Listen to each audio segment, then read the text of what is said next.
Commission खोरी से, कांग्रेस के mafia राज से इस क्षेत्र की जनता को और छत्तीसगढ़ की जनता को मुक्ति मिलेगी। आगे आपको क्या जिम्मेदारी मिलेगी? ये कोई विषय नहीं है। भारतीय जनता पार्टी में इन सब सोच का कोई स्थान नहीं होता है।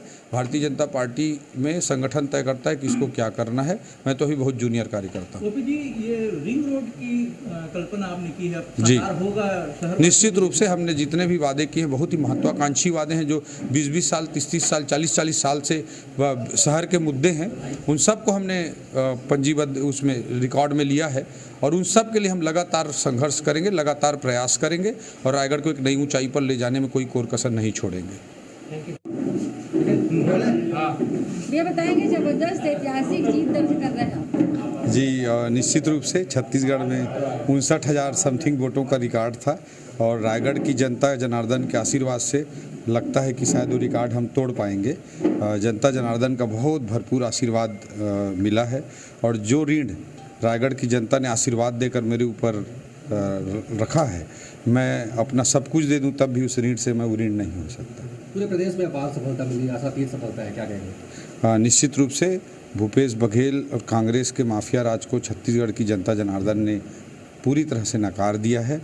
सरगुजा से लेकर बस्तर से लेकर पूरे छत्तीसगढ़ में भारतीय जनता पार्टी की लहर है और स्पष्ट जनादेश की सरकार, जैसा कि हम लोग पहले भी बोलते आ रहे थे, भारतीय जनता पार्टी को आशीर्वाद जनता जनार्दन ने दिया है। इसके लिए जनता जनार्दन का नतमस्तक होकर मैं धन्यवाद ज्ञापित। अमित शाह जी ने कहा था कि बड़ा आदमी बनाऊंगा, सीएम का चेहरा रायगढ़ से होना। भारतीय जनता पार्टी में ये सब बातें नहीं होती हैं, ये बातें उचित नहीं। आप जैसे जिस एंगल से उसे मोड़ना चाहती हैं उचित नहीं है। हमारे भारतीय जनता पार्टी में बड़े बड़े नेता हैं, रमन सिंह जी, बृजमोहन अग्रवाल जी, अजय चंद्राकर जी, अरुण साव जी, धर्मलाल कौशिक जी जैसे बड़े बड़े नेता हैं। मैं तो बहुत जूनियर कार्यकर्ता हूँ। कांग्रेस ने कई दाव खेले थे, कर्ज माफी को लेकर, बिजली बिल हाफ की योजना चली थी, महतारी बंधन योजना की बात आई थी। किस तरह की बात सामने आ रही है? बीजेपी प्रचंड बहुमत की ओर जा रही है। कांग्रेस माफिया राज चलाई, हर जगह भ्रष्टाचार की, छत्तीसगढ़ को उन्होंने एटीएम बना दिया गांधी परिवार का और उसके बाद जनता को ठगने के लिए झूठ के पुलिंदे लगातार फेंकने की कोशिश किए।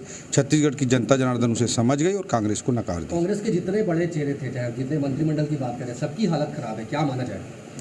मैं बार बार कहते आया हूँ पूरे 5 सालों में कि ये माफियाओं की सरकार चल रही है और छत्तीसगढ़ को गांधी परिवार का एटीएम बना दिया गया है। छत्तीसगढ़ को ऐसे लूटने वाले लोगों को कभी भी जनता लोकतंत्र में माफ़ नहीं करती। जय वीरू भी काफ़ी मशक्कत कर रहे हैं जीत के लिए।